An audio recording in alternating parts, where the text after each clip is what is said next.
So for our first problem up here, 120 pounds per cubic foot. So 120 pounds over 1 cubic foot. And we're converting to ounces per cubic inch. So our first step, we're going to get rid of the pounds, and we're going to go to ounces. Relationship between pounds and ounces. 1 pound is 16 ounces.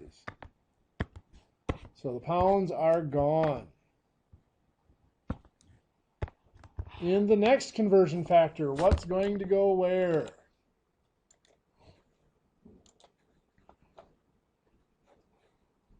Well, what's going to go on top? We have to get rid of the feet, cubic feet. What's going to go on bottom? We're going 2 cubic inches. What's our relationship between cubic feet and cubic inches? 1 cubic foot is?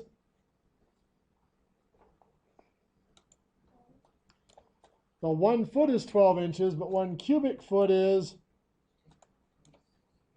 12 times 12 times 12. 12 to the third power. 1,728. So our cubic feet is gone. So now we've got 120 times 16 is 1,920 ounces over 1,728 cubic inches. So 1920 divided by 1728 is 1.11 ounces per cubic inch. Any questions? Did anybody happen to have that one right? A couple people. Good. It's a start. Now for the next one, the metric units work a little bit differently. We have our 470 kilograms per 1 meter squared. And we're converting that into milligrams per centimeter squared. And here I'm going to convert each unit separately.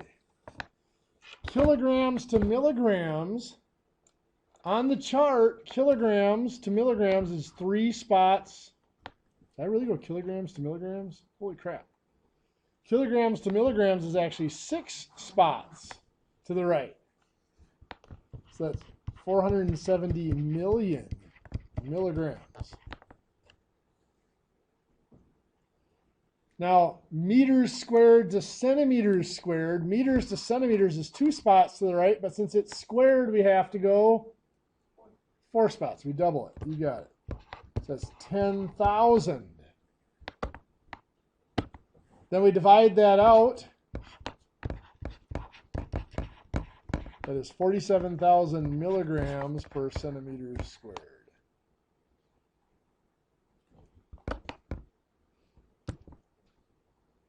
Any questions? How many of you had that one right? Down to 1 on that one. Okay, well,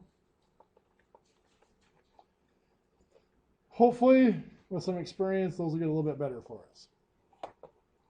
Okay, so now for our next hour and 10 minutes or so, we've actually got a couple of topics we're going to mix together. They are related, but it's going to take us to the very end to kind of tie them back in together. We have talked about this first part a little bit before, where we've talked about angles. And we talked about how the measurement of an angle is derived by difference in direction is the old version of measuring angles, and then to the fraction of a rotation, 360 degrees being a full rotation, and what portion of that is our rotation for the angle. Well, we've looked at some of the special relationships. We have seen angles like this that add up to 180 degrees. What do we call that relationship? Supplementary. Very good.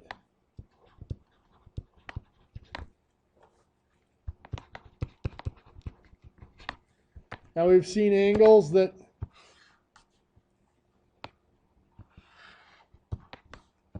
add up to 90 degrees or a square corner. What do we call those?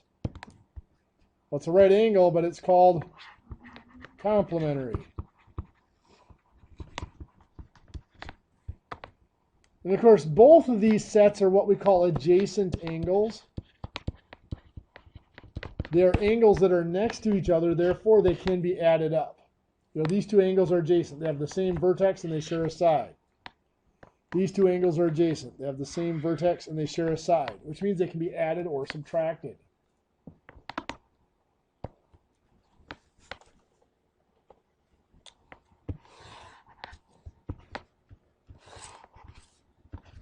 We had angles like this.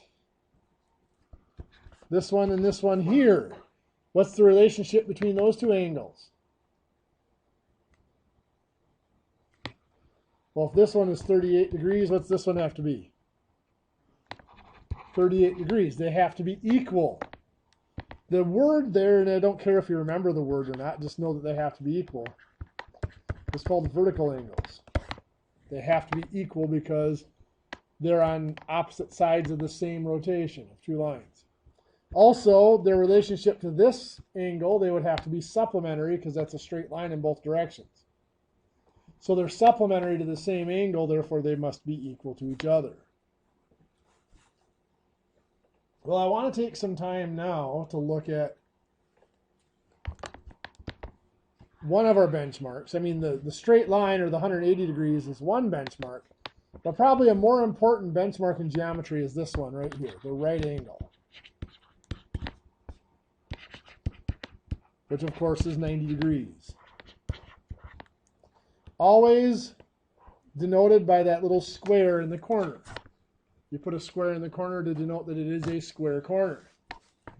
Well, if I have an angle like this that is smaller than 90 degrees, what is that called?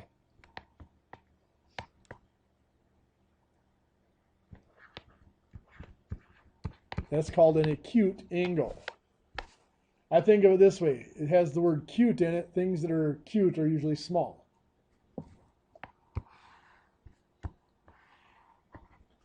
If I have an angle that is larger than 90 degrees, that is called obtuse. Now you might think of, you may have heard it said a couple times that person's a real acute thinker or they're a real obtuse thinker. What that means, an acute thinker is someone who's able to get a very narrow focus and see the details of a problem. An obtuse thinker is someone who's able to get a wider view and see the big picture of everything. Maybe not see the details, but sees the big picture and all the things on the sides that tie into it. So those words have the exact same meaning outside of geometry as they do with the angles here in geometry. It's important if you were to go on into trig or anything like that, which it looks like most of you are going into business math next, so you won't have to deal with that. There's a very important relationship between acute and obtuse angles. One that we're going to look at is, of course, back to our angles that add up to a straight line.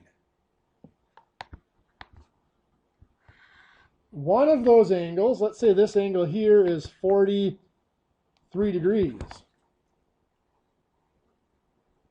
Is that acute or obtuse? That's acute. It's less than 90. This other angle has to be how many degrees? Well, 180 minus 43 would be 137. It will be obtuse. When we're dealing with supplementary angles, one will be acute and the other will be obtuse, unless what? There's one way that they cannot, that's not going to happen. Can anybody think of what it is? There you go, if they're both 90 degrees. Two right angles can be supplementary. That's the only way you're going to end up where there isn't one acute and one obtuse. How about if I have complementary angles? What can we say as far as acute and obtuse for complementary angles?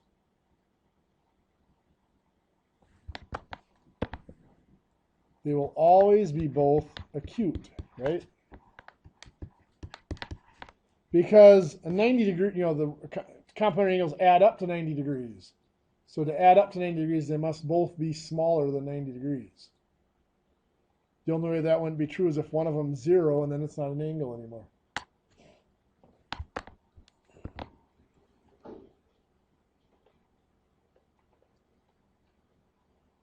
So we have seen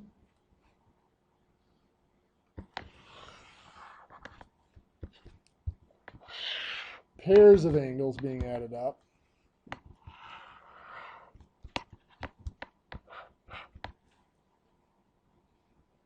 This, of course, is a straight line across here. And I give you that this is a right angle here. Without knowing anything about these two angles, what can you tell me about them? They don't have to equal each other, but they have to add up to, all three of them will have to add up to 180, yep. But if you already know that this one's 90, these two have to add, if I call this angle 1 and this angle 2, what do I know about the measurement of angle 1 plus the measurement of angle 2? You have to add up to 90. You got it. Because the three of them have to add up to 180. If this one's already 90, these two have to make up the other 90. These angles being all three adjacent because they all three share the same vertex, and in pairs they share a side, they can add up just like any other adjacent angles. And so we have that subtractive or additive property to them. I know that the three add up. If I called this angle 3 here, I know that the three of them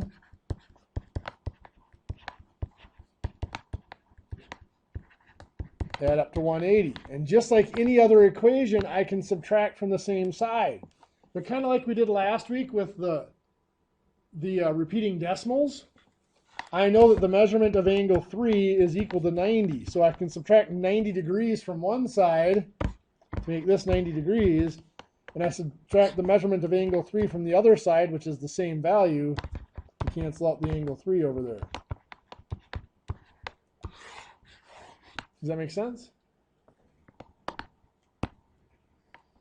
Now, because of this, we're going to look at triangles for a minute.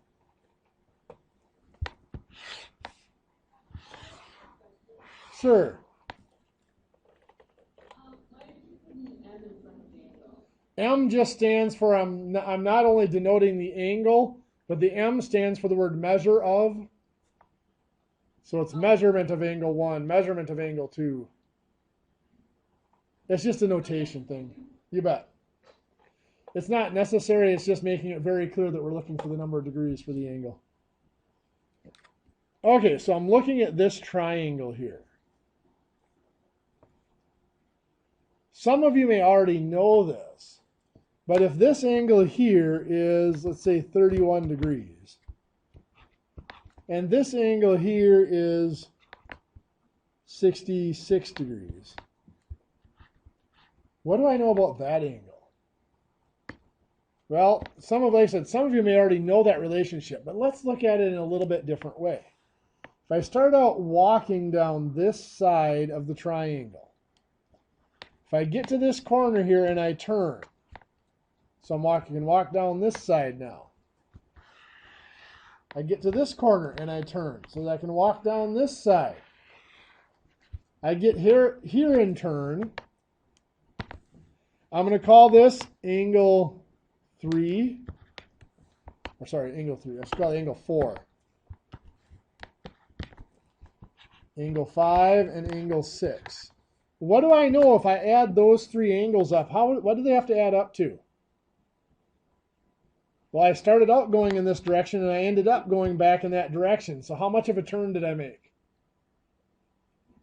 One full turn, right? 360 degrees. So the measurement of angle 4 plus the measurement of angle 5 plus the measurement of angle 6 adds up to 360 degrees, right? If I call this angle 1, angle 2, and angle 3. What does angle 1 and angle 4 add up to? Well, they're a straight line, right? They have to add up to 180 degrees.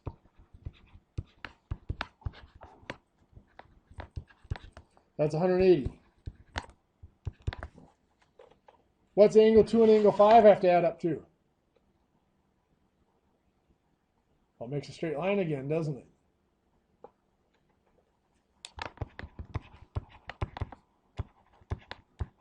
That's another 180. How about 3 and 6? Same thing.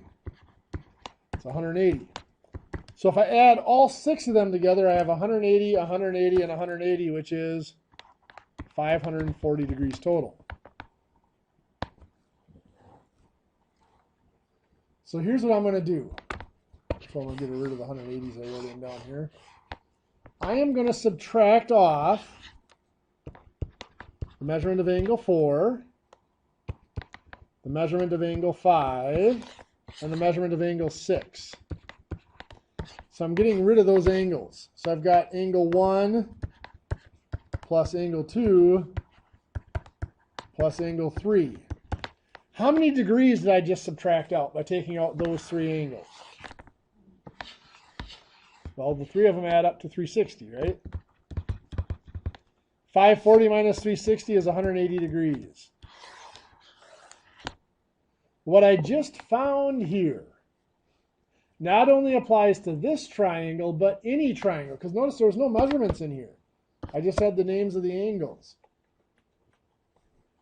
The 3 interior angles of a triangle must always add up to 180 degrees. Knowing that, I can come up here and find this missing angle. Because I have 180 degrees for the triangle. If I subtract 66 and subtract 31, that's going to give me 83 degrees is what that angle has to be.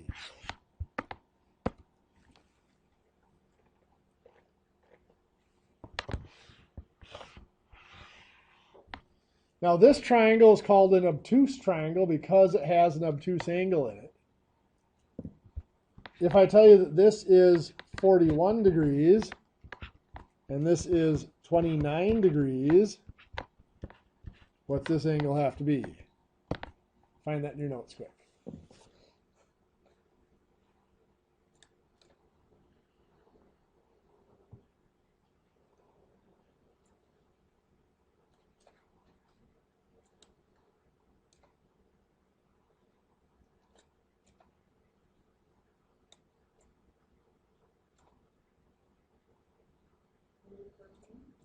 $114. Something seems just a little bit off there. 110 sounds better. If you have 180 minus 41, that would be 139. Minus 29 would be 110.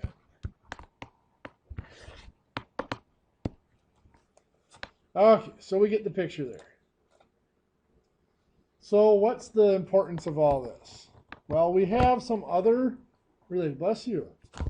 We have some relationships that we can have now between lines forming these angles. One that we've talked about is when these lines intersect. If it makes one right angle here, what can I say about the other angles formed? Yeah, all of them are right angles. If 2 lines intersect, if one of those angles is 90 degrees, they all have to be 90 degrees. This relationship is called perpendicular. Remember, we said the word perpendicular means it's a right angle in every possible direction, and that's what we have here. It's a right angle in every possible direction. Well, another relationship we might have, that lines that intersect but not in a right angle,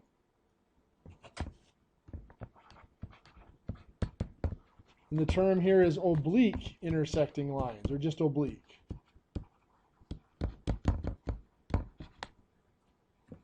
So oblique lines have no special relationship.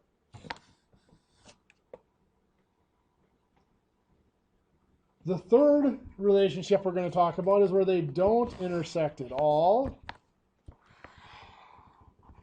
Pretend I drew those well.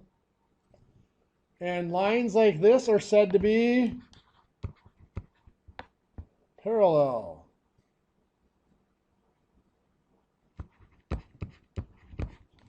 Now I said they don't intersect, and in a lot of cases the definition you get for parallel lines is just that, lines that don't intersect.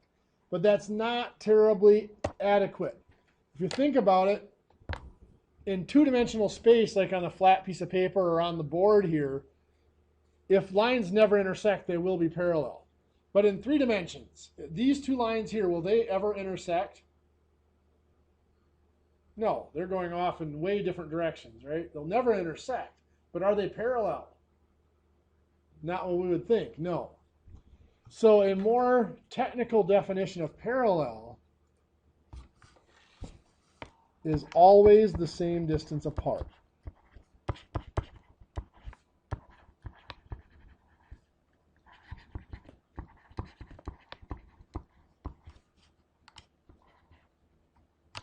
I can spell. The technical phrase is everywhere equidistant.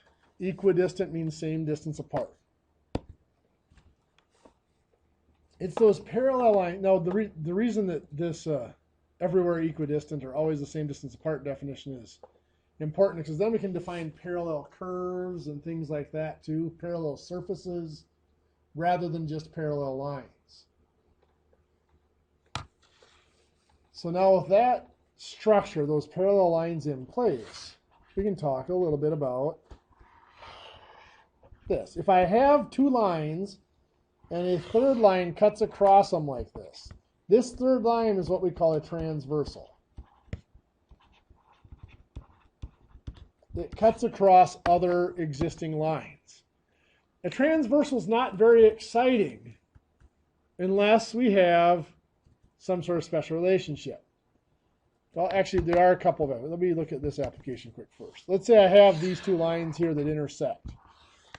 These are obliquely intersecting lines, and let's say they intersect here at 24 degrees. If I draw a transversal across there, like that, and I tell you that this angle here is 73 degrees, can I find the other angles in this picture? Well, what do I know about this angle?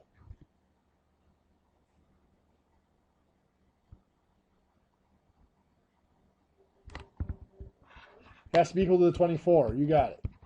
Those 2 angles are vertical angles. They're the same. What about this angle here?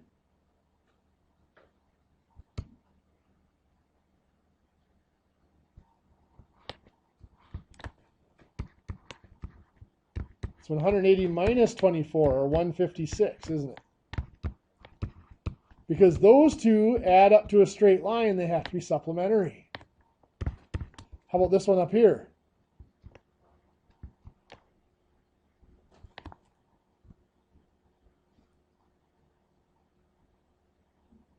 156, same as the other one down there. Over here, how about this angle?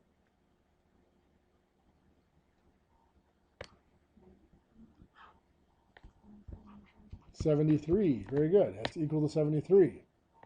How about this one here?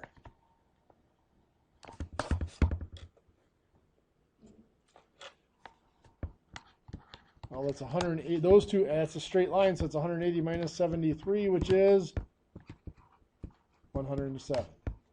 How about this one?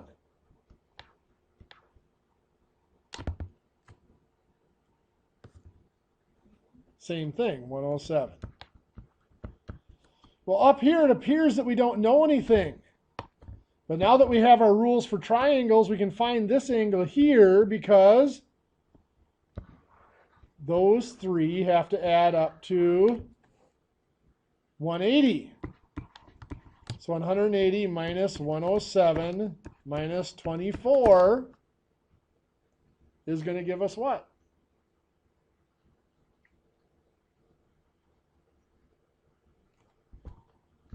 Is that 49 degrees? So that is 49 degrees. What's this one have to be? 49. How about this one here?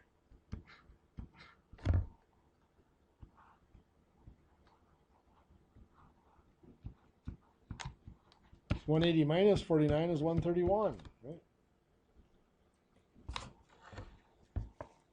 How's about this one down here?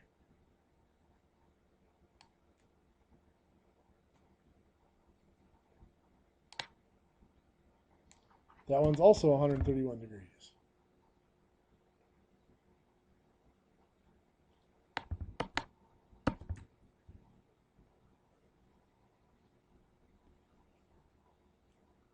So if we know just a couple of those angles, we can find everything else. Now back to this example here. If I know that these two lines are parallel, if I know that this angle here is 71 degrees, what do I know about the other angles here? And this one here, what do I know about this angle?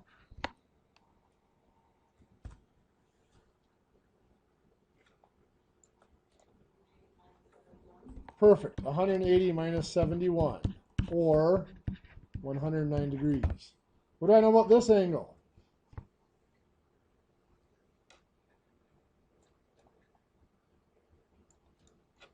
That one's going to be 71. And this one? That's 109. Perfect. Now, if I had drawn this well, which hopefully I drew it well enough, if I were to move this line down to here, it would set exactly on top of that other line, wouldn't it? So what does that tell me about this angle? It's the same, 71. This one,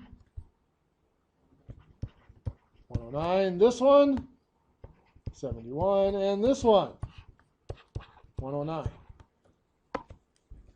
When you deal with parallel lines cut by a transversal like this, there are all sorts of names for the pairs of angles and all sorts of rules. Like these are called exterior angles because they're outside the parallel lines. These are interior angles. Corresponding means they're on the same side of the transversal. Alternate means they're on opposite sides. So like these two are on alternate sides and they're interior, so they'd be called alternate interior angles. These two are on the same side and they're exterior, so they'd be corresponding exterior angles. We're not going to get into all that vocabulary. But the reason for it is there's all sorts of rules like alternate exterior angles are equal or congruent. Alternate interior angles are congruent. Corresponding exterior angles are supplementary. Corresponding interior angles are supplementary. We're just going to do this. We're just going to go by what I call Hoff's rule. When you have parallel lines cut by a transversal, all angles are either equal or supplementary. If you look up here, I've got the 71. All the other angles are either equal to 71 or they are supplementary to 71.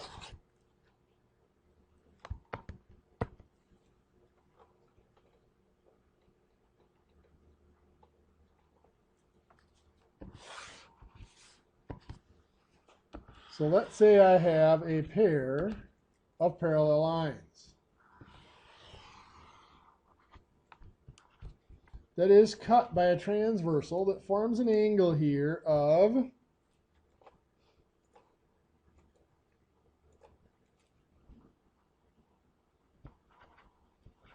32 degrees.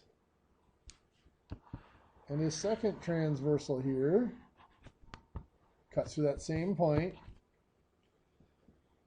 that forms an angle here of 77 degrees.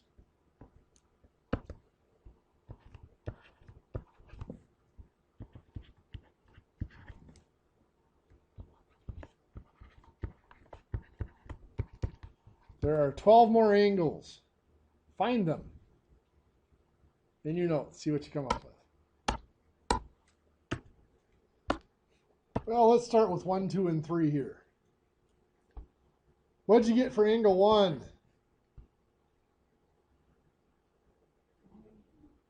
What is it? Careful. Those two have to do what? Those two have to add up to 180. Yep, so we subtract 32, we get 148. Perfect. What'd you get for angle? Oh, where that came from. What'd you get for angle 2? 32. Angle 3?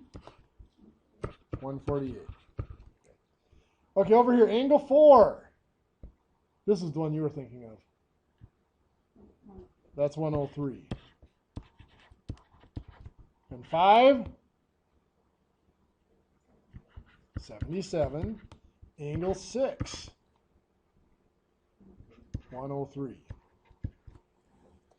Now, looking down here, if I look at angle 11 matches up with another angle. Here's its transversal. Is there any angles up here that have to equal angle 11 out of this group? 32, yes. That has to be 32. Now, which other angle has to be 32 over here? Angle 8. Very good. Now, of these, the 103 and the 77, is there an angle down here that has to be equal to one of those?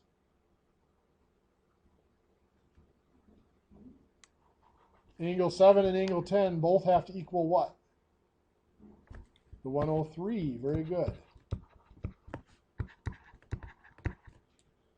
So now I can find either 12 or 9. It doesn't matter which one. This is a straight line, which means these three add up to 180. So 180 minus 103 minus 32 is going to be 45 degrees. Did anybody get all of those, all 12 of them? It's kind of like putting together a big old puzzle, isn't it? You got to look at what you have. You don't necessarily have to worry about what it is you're looking for. Usually when I put it up like this, 1 through 12, students are a little bit better at it than if I just said, hey, find this angle. They get kind of confused, where do I start? You know, forget about what it is you're looking for and just look at what you have and what you can find from that. And eventually you build up to what it is you're looking for.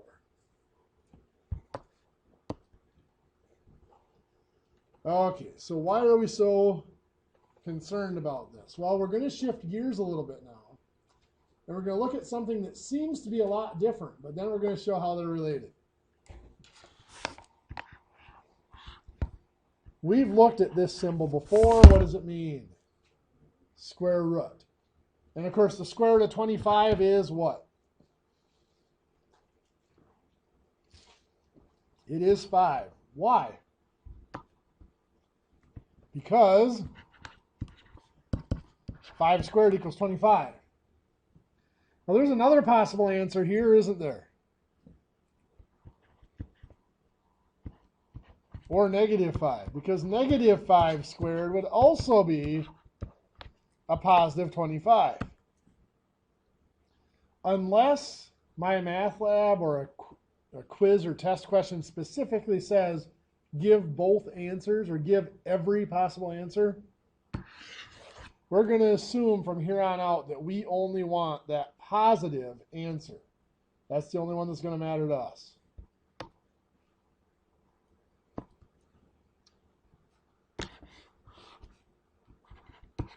So if I ask you for the square root of 36, what do you get?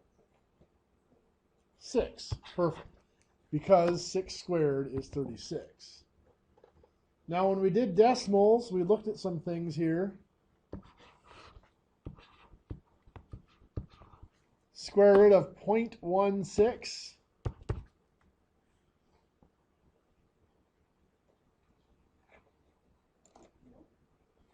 .4, very good. If we double check, does 0.4 squared equal 0.16? Well, it's 0.4 times 0.4. 4 times 4 is 16, and it has 2 decimal places, so that does work out. But one that surprises people is this one. 0.9, square root of 0.9, what do you think that's going to come out to be? Most people will say 0.3 because the square root of 9 is 3. Only problem is it's not 9, it's 0.9. And unfortunately, it doesn't work out quite as pretty. Well, if you did the square root of 0.9, it comes out to be 0.9489 or 94868 blah blah blah. It's actually irrational, it'll never end. That decimal will go on forever.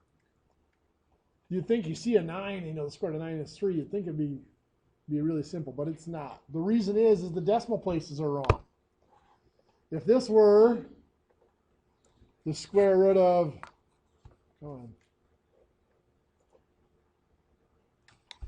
the square root of 0.09, that is going to be 0.3.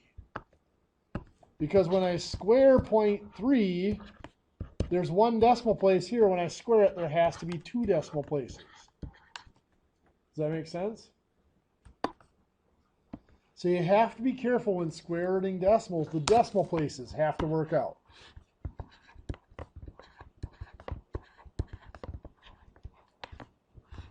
So when I look at this, if this comes out perfectly, how many decimal places should it have? Well, how many decimal places are in this? 6, right? So if it works out perfectly, the answer better have 3, half as many. The square root of 25 is 5. So that should be 0.005.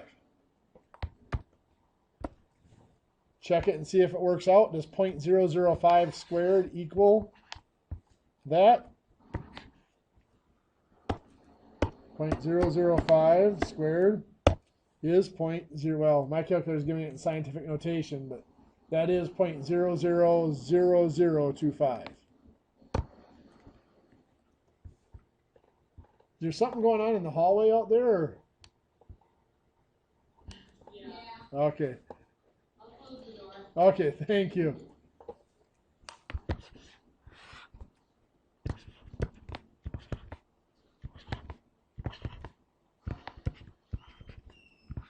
So here again, we see the square root, and we see a 49 in there. We know the square root of 49 is what?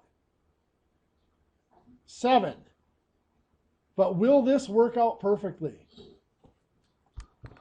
How many decimal places are here? 5. Can we cut that in half and make it work? No. So the only way a square root can come out to be a nice, neat number is if it has an even number of decimal places. This has 5 decimal places, so it is going to be ugly. So square root of 0.00049 is ugly again. But either one, 0.0049 or 0.000049, either one of those will work because they have an even number of decimal places. This has 4 and this has 6. Now, I'm not saying that having an even number of decimal places guarantees it's going to come out to be a nice, neat decimal. It's just it's the only way it has a chance. I mean, I'll show you an example in a second. This one comes out to be 0.07. And this one comes out to be 0.007.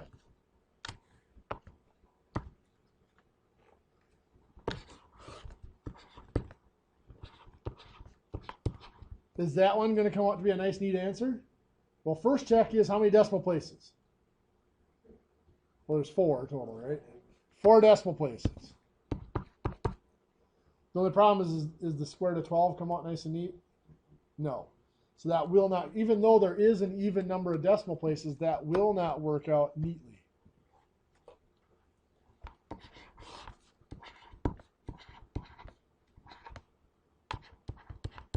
How about this one? Will that come out to be nice and neat? Yes, it will. There's an even number of decimal places, and 144 squares has an even square root. That comes to be 0.012.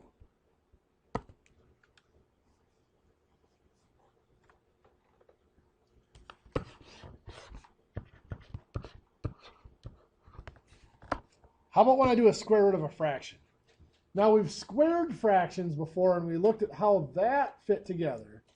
Now we're going to do square root of a fraction. When we do a square root of a fraction, just like when we square it, we're asking what number times itself equals that.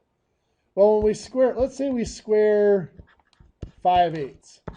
Do you remember how we broke that down? We split it into 5 squared over 8 squared, gave us the answer. We can do the same thing or similar thing here. The square root of 4 over 25 can become the square root of 4 over the square root of 25. What is the square root of 4? 2. What's the square root of 25? 5. So 2/5 is the square root of 4 over 25. How about the square root of 9/16? What's that going to become? Well, what's the square root of 9? 3. Square root of 16? 4. So 3/4.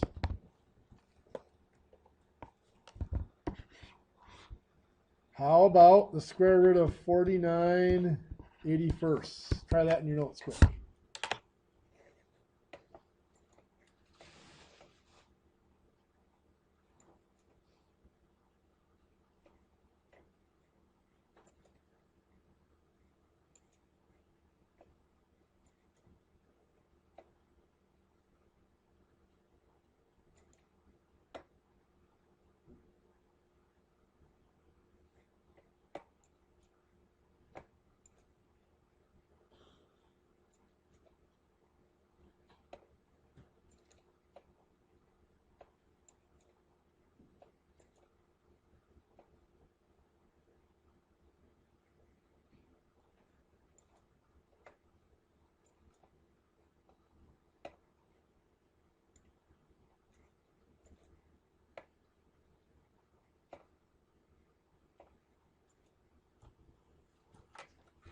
So the square root of 49 is 7. The square root of 81 is 9. Good. How many people had that?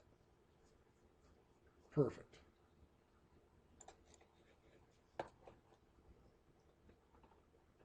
So now the big question is, why did we do square roots and angles at the same time? Well, because now we're going to look at these right triangles a little bit more.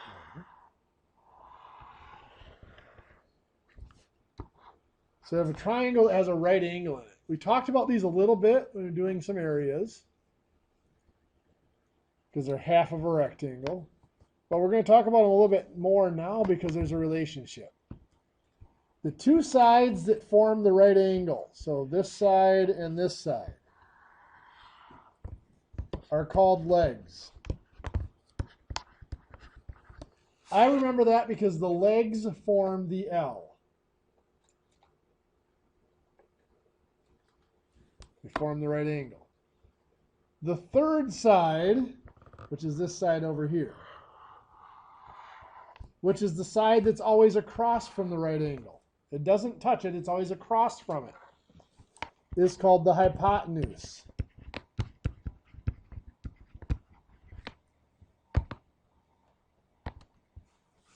The hypotenuse is always the longest side.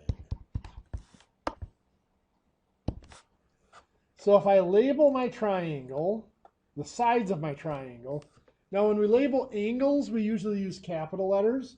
When we label sides, we use small letters. So I'm going to label my legs little a and little b. Doesn't matter which one's which. And then I'm going to call my hypotenuse, that side's going to be little c. There's a relationship out there, a rule that says in a right triangle,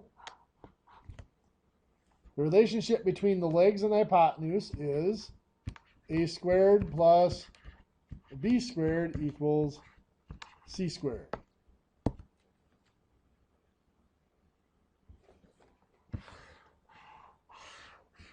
So I can use this for a few different things. One thing I can use it for is to verify a right triangle.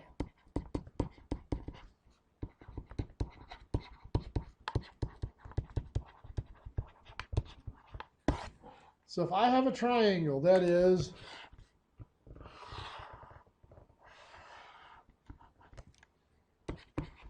ten inches, 24 inches, and 26 inches. In fact, I'm not going to put this in here because I don't know if it's a right triangle. I'm not told whether an angle is a right angle or not. I want to verify to see if this is a right triangle. Well, when I look at a right triangle, remember I said that one side is always the longest side. What side was that? In this case, it's the 26. That would be the hypotenuse, if this is a right triangle.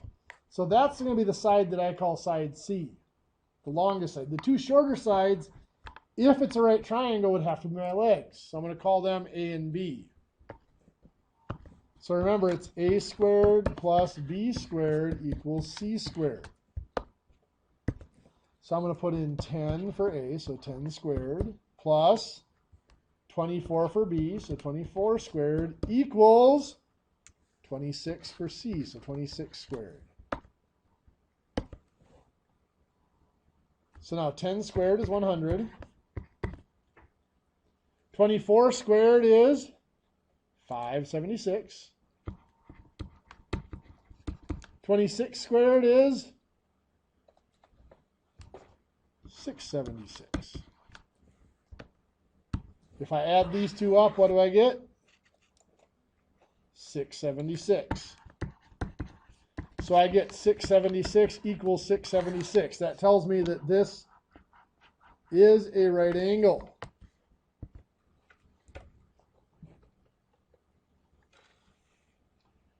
So, in your notes,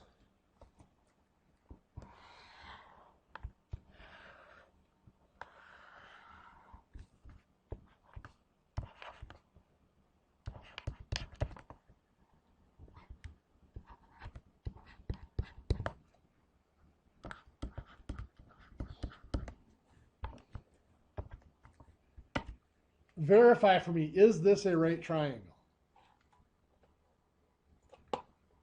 So is it a right triangle? So what two sides would be over here? 15 and 8 have to be the legs, if they are legs. So this would be the 17 over here. 15 squared is 225. 8 squared is 64. That adds up to 289.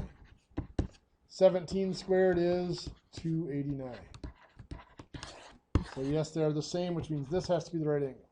How did I know this has to be the right angle? Because those were the two sides that I designated as the legs. So that's one thing I can use it for. Another thing I can use it for is finding a missing side.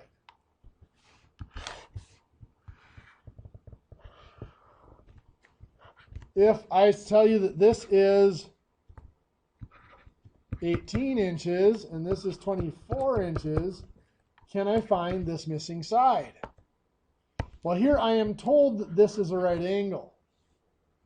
So if I were going to label this, the 24 and the 18 would be what labeled as the legs. So I could call, it doesn't matter which is which.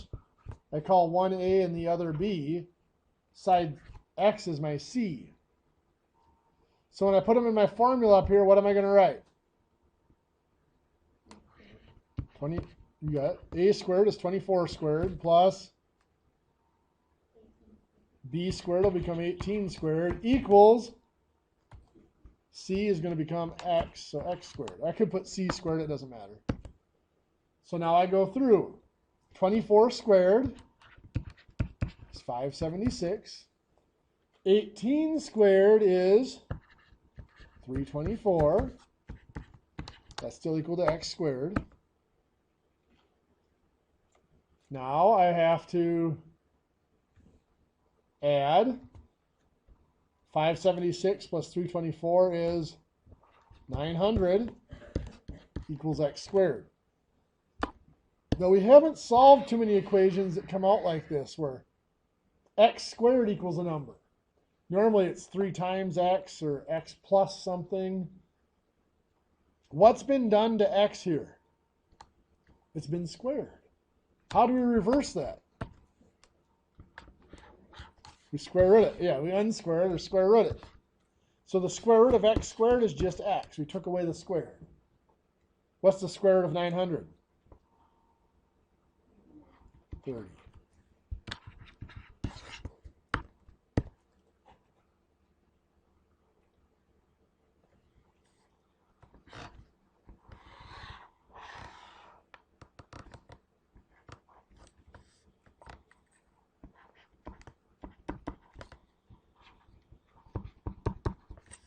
So in this triangle, in your notes, find the missing side, x. What'd you come up with for x? 25? Everybody get that? No? Let's take a peek. So I'm going to label, these two are the legs again, so I'm going to label them as A and B. And the missing side x is C. So it ends up being 7 squared plus 24 squared. If you label them the opposite and it was 24 squared plus 7 squared, it should be the same. Equals x squared. 7 squared is 49. 24 squared is 576. Still equals x squared. So that adds up to 625. Equals x squared and square root, that's 25. Or it could be negative 25, but lengths can't be negative, so we're not going to worry about that. Any questions?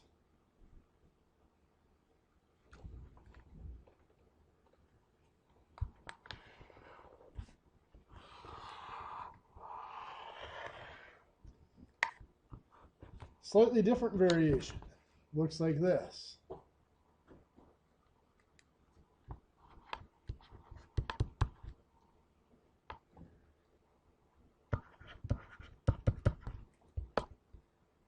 When I go to label this one, I see that one of my legs is missing.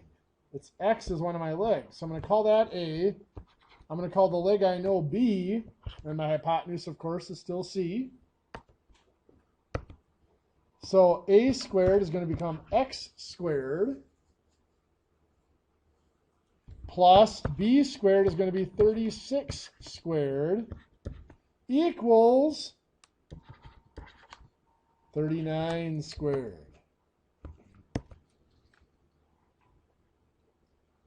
So, x squared, we can't do anything with that. 36 squared is what? 1296.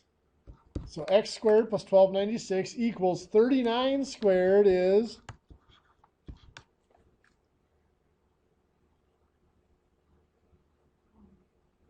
1521. Perfect. Now what do we do? You got it. We're solving for x just like any other equation. We've got to subtract the 1296. So that's gone. X squared equals 300 and... What's that? 325? Or is it 225? 225. That's why I didn't look right. 225. And then square root. So x is, square root of 225 is 15. What do you think? Not so bad?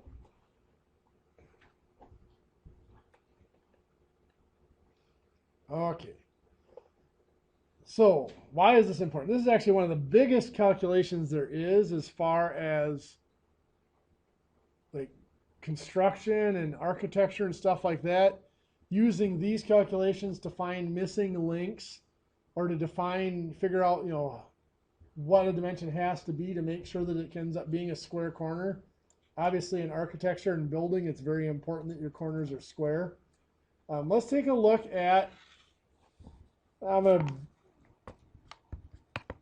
be myself here and be a little weird with these.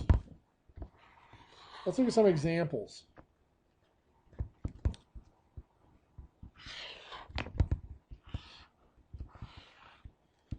Let's say that Tim wants to escape at night. He's been grounded to his room, and he wants to escape at night.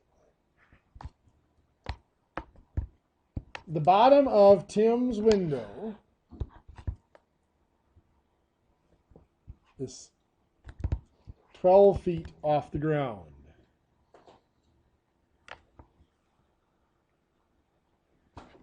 There is a fence in the yard behind Tim's window, 5 feet away from the base of the house. The only way this will work, Tim is going to go out and set up a ladder underneath his window so that once his parents are asleep, he can sneak out at night. The ladder the only ladder that he has is 14 feet long. So the only way it'll work is if this ladder is going to come in below his window.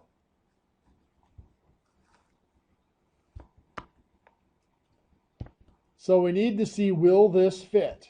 Now you might be looking at this saying, what does this have to do with what we're talking about? Well, we're going to assume, well, one thing we can always assume is that vertical and horizontal are perpendicular, or right angles to each other.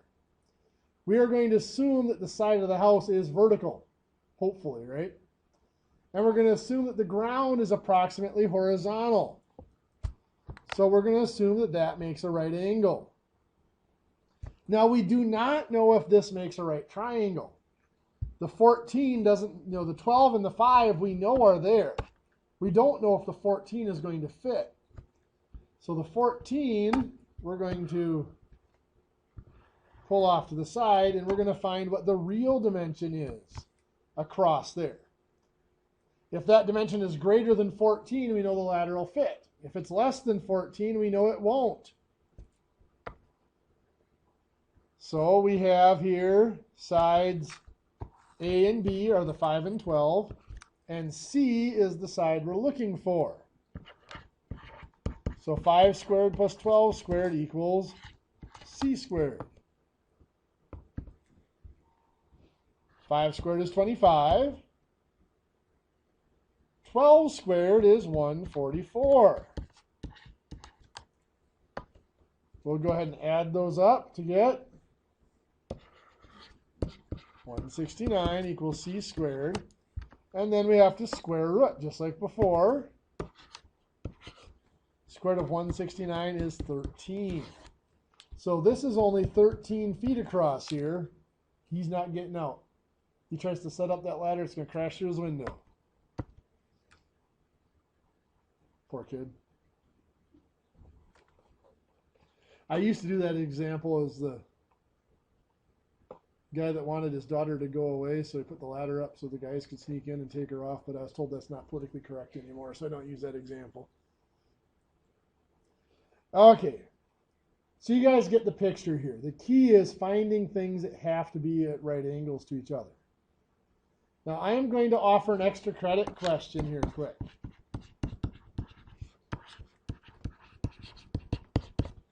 And this extra credit question does relate to what we were just talking about. And we are going to do an extra credit question on Pat, the hunter. Pat is hunting bear. Pat sets up his tent at a camp. And in the morning from camp, Pat sets out walking. Pat walks 12 miles due south from camp.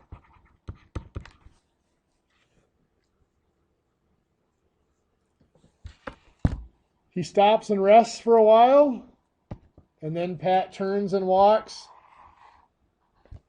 another 7 miles due west. At this point,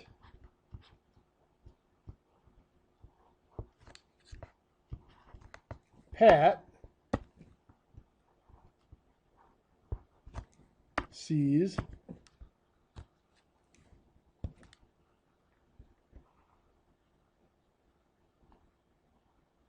a bear.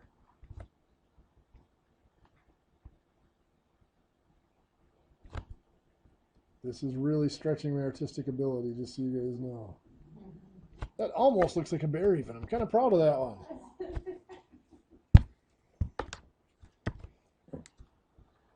Pat shoots and kills the bear.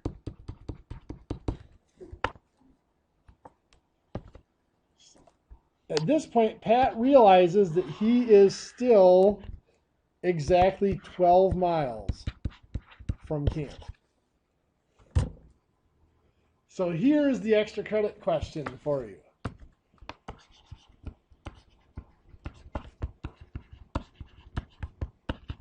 What color is the bear? Now you can't just tell me the color, you have to be able to explain to me why it must be that color. I'll let you guys think on that one, and we'll start off. Remind me to start off tomorrow by seeing if anybody has that answer. If you get an answer, email it to me. That way I make sure I give you credit for it. The first one I'll give a couple. First one you send me the correct answer, I'll give a couple extra points to.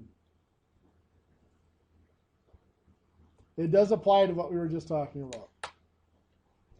Okay, with that, we'll call her a day here. Remember, there is a new quiz that is due tonight at 11:59 p.m. and new homework that is due tomorrow in class.